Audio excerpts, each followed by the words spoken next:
But there's one team that won yesterday that defied all odds. There was one team yesterday that took flight to Los Angeles to play against a team that needed to win for their playoff standings and rankings. There was one team yesterday that got a W that potentially fucked their franchise's future for the foreseeable time being. Yeah.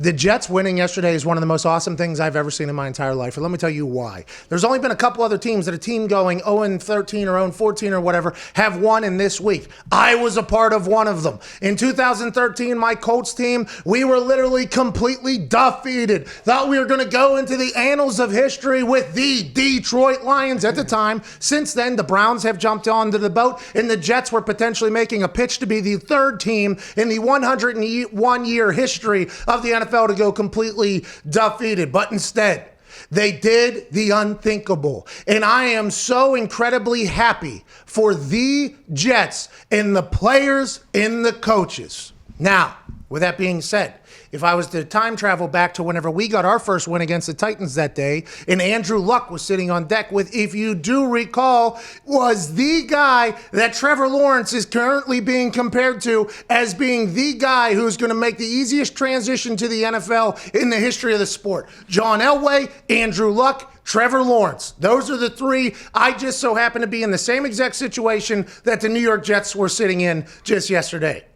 Now, I don't talk much. Okay, at that time, we stunk. I punted a lot. The locker room was in turmoil. The coaches all hated each other because they were pawning blame on others. Remember, it's not coaches and players that are tanking. It's normally the front office. Coaches and players want to keep their jobs. They want to continue to make money. They don't know how long their careers are going to be. They don't want to put shit on tape. So when you get that first win, when you get that first victory session after the game in the locker room, when you can finally look at each other and say, hey, all of our hard work has paid off. All of the film we studied this week, all of the practice we went through, the travel, the sacrifice away from the family, the hours in the building. Well, I guess not now, on the Zoom calls.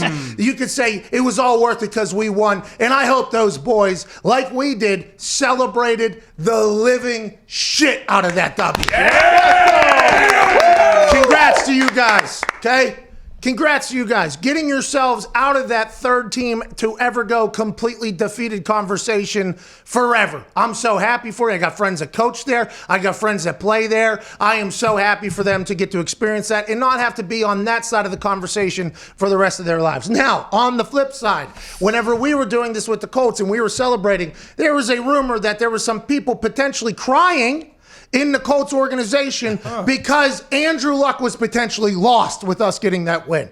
There was a rumor or two that people who were about to make their way down into the locker room, they actually had to have a moment to themselves to gather themselves because they knew they were walking into a locker room, which was potentially the only group of humans in the entire region happy for what they just accomplished. There's rumors that literal executives of the Colts had moments where they didn't even want to look at the team because of how upset they were about potentially losing Andrew Luck. Now, at the time, RG3 was a guy that everybody thought could potential, and we're not saying RG Triple Sticks is anywhere near done. He just played the other day, got sniped in the ham, he went back out on the field, but there was a lot of people that were upset, but the players and coaches, you couldn't tell us nothing. We were pumped, we won home, we were toasting, we were having a blast, we partied. Hey, we didn't go completely defeated. Are we in the playoffs? Nope.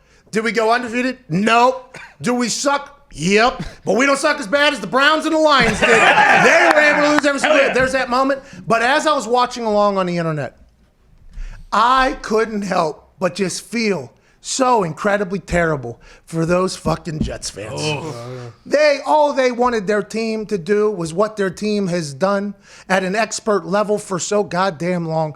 All we need you to do is do what you've been doing for a long time and just do it a couple more games, because there is a knight in shining armor coming from Clemson named Trevor Lawrence, who is by all accounts, a man who is going to be a great NFL quarterback. Who knows if the transition will be as easy for him as it has been for Herbert and Burrow and even Tua, who just beat the Patriots yesterday. I mean, the thought is he was going to do well. This is a guy that you can build your franchise around. Joe Douglas, the general manager, he'll be able to build a team around this guy. We're going to be off and running. All we need you to do is suck. And instead, they get a win over the Rams. And now there's a good chance that Trevor, 69% chance, if Stephen Kornacki's big board is accurate, that Trevor Lawrence will be a Jacksonville Jaguar. He'll be playing his home games down there in Shad Khan's pool paradise. He'll be taking his fan base, which is in the ACC area, right into Jacksonville Jaguars Stadium in the middle of Duval County. And maybe they'll sell some tickets. Maybe they'll be able to build around him, and they'll be off and running. And the Jets, well, looks like they're going to have to build around Sam Darnold. Oh. Is Sam Darnold going to be their guy? The moment Andrew Luck became your quarterback, what was it, like 5 straight seasons of at least 10 wins when Andrew was healthy. So you reaped the benefits in a major way. It's interesting to think that yesterday may well have contributed to Sam Darnold's job security, because if the Jets had the first overall pick in the upcoming draft, I just think from a business standpoint, and I mean football business, not just like putting butts in seats, but like football business, he's too valuable of a commodity that even if you like Sam Darnold, you have to take Trevor Lawrence first overall. And if that means trading Sam Darnold and maybe at less than whatever his peak value would be, that's okay, because Trevor Lawrence is that special. But I don't know exactly where NFL evaluators will land on Justin Fields. But it does feel like there's a gap right now. I think that's pretty obvious. And Justin Fields has been incredible for Ohio State and is basically 2 full years as the starter. He's also in the biggest games not had his best game. So it's strange to think that one game should not really be the determinant of to whether you want to keep Sam Darnold or any player as your quarterback going forward. But that could be the net result of yesterday, because if the Jets wind up with the second pick, maybe they'll get a trade offer for someone to move up. But if they're sitting there at pick 2 and the opportunity is take Justin Fields to compete with Sam Darnold, probably beat him out right away because he's the number 2 overall pick, or maybe draft Oregon left tackle Penei Sewell. I know you just took a first-round left tackle last year, but a player that's not a quarterback that's outstanding, you may say to yourself, we're going to do that. We're going to build this roster around Sam Darnold instead.